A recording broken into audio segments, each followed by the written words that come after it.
আসসালামু আলাইকুম। এইচএসসি 2026 পরীক্ষার্থীদের জন্য আজকে আমরা ভূগোল দ্বিতীয় পত্র সাজেশন নিয়ে তোমাদের সামনে উপস্থিত হয়েছি। তাহলে চলো দেখা যাক। দেখো, ভূগোল দ্বিতীয় পত্রে তোমাদের সৃজনশীল আসবে 8টি, দিতে হবে 5টি 50 মার্ক, এমসিকিউ 25 মার্ক এবং প্র্যাকটিক্যালে 25 মার্ক। তোমাদের 8টি সৃজনশীল আসবে, 5টির অ্যান্সার করতে হবে। তাহলে অবশ্যই তোমাদের 8টি সৃজনশীল কমন ফেলার কোনো দরকার নেই, আমাদের দরকার 5টি বা 6টি সৃজনশীল কমন ফেলার।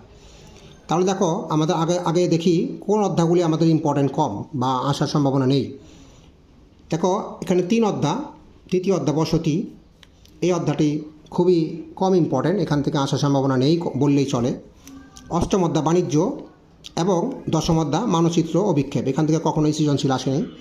তো এই 3টি চ্যাপ্টার তোমরা বাদ দিয়ে পড়বে, তাহলে হয়ে যাবে 10টি অধ্যায় আছে, 10টি অধ্যায় থেকে তোমাদের 3টি চলে গেলে থাকে 60টি অধ্যায়। এই 60টি অধ্যায় তোমরা যদি কমপ্লিট করো তাহলে এখান থেকে তোমরা 60টি সৃজনশীল কম পাবে। কিন্তু আমাদের 60টি সৃজনশীল কম দরকার নাই, আমাদের এখান থেকে অর্থাৎ যদি আমরা 3টি অধ্যায় বাদ দিই, 1, 2, 4, 5, 6, 7, 9, এই 60টি অধ্যায় আমাদের রয়ে যায়। এই 60টি অধ্যায় থেকে আমরা পড়ব 6টি, আরও একটি কমাবো। তাহলে এই 6টি অধ্যায় পড়লে আমরা 6টি সৃজনশীল কম পাবো। 6টি অধ্যায় থেকে আমরা 6টি সৃজনশীল কম পেলে সেখান থেকে আমরা 5টি দেওয়ার চেষ্টা করব, 5টি দেবো।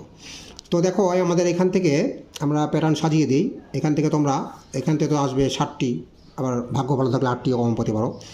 আমাদের 60টি অধ্যায় পড়ার দরকার নেই, আমরা পড়ব 1, 2, 3, 1, 2, 4, 5, 6 এবং 7, এই 6টি অধ্যায় পড়বো আমরা। তাহলে এখান থেকে আমরা 6টি সৃজনশীল মাস্ট পাবো। ভাগ্য ভালো থাকলে 7টি সৃজনশীলও পেতে পারি।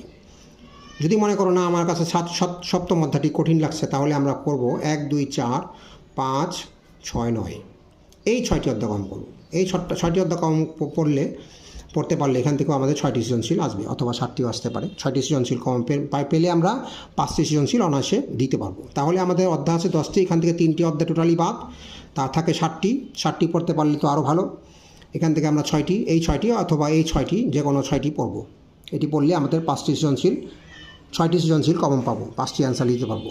তো বন্ধুরা, আজকে এই পর্যন্তই। আজকে পরবর্তী ভিডিওতে আমরা নতুন বিষয় সাজেশন নিয়ে তোমাদের সামনে উপস্থিত হব। পরবর্তী ভিডিও দেখার জন্য আমন্ত্রণ রইল। সেই পর্যন্ত ভালো থাকো, সুস্থ থাকো, ধন্যবাদ।